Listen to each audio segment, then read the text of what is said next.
One area government is launching a new program, and the sky's the limit on what it can do for the city. In the first of a two-part series, Shannon Sladden tells us how Plymouth's new drone program will change how city workers work. I don't think we quite know how much of a game changer it's going to be. Plymouth is taking to the air. Accessing views and situations that are not readily accessible on foot right now. From public works to promotions to the police, Plymouth's new drone initiative promises to make it easier to get city business done. A big one for us is going to be stormwater inspections.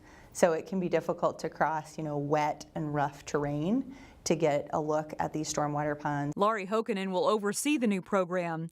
She says stormwater pond inspection is one example of how drones will make city workers more efficient. Physically getting your eyes on the structures within the pond, it's putting on the waders, it's getting in the pond or getting close to it.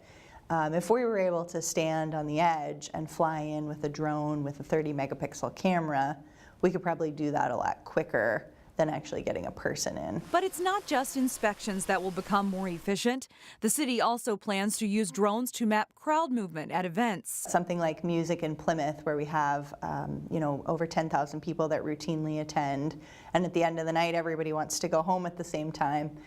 So one of the things that we're hoping this year is we'll be able to use the drone to get a better idea of where people are parking, the inflow and outflow, and whether there are any improvements that we could make. Police, too, will see the value in drones. Missing persons cases or missing objects come to mind, certainly in disaster recovery and emergency management, where you might need to get a quick view. But the city anticipates some residents might be concerned about what exactly their drones are taking pictures of.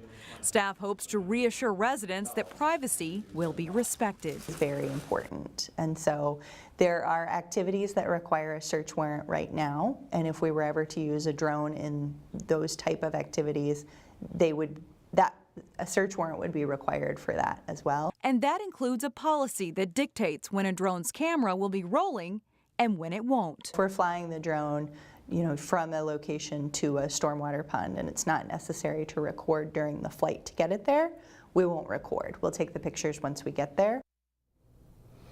Getting a drone program off the ground is no small undertaking.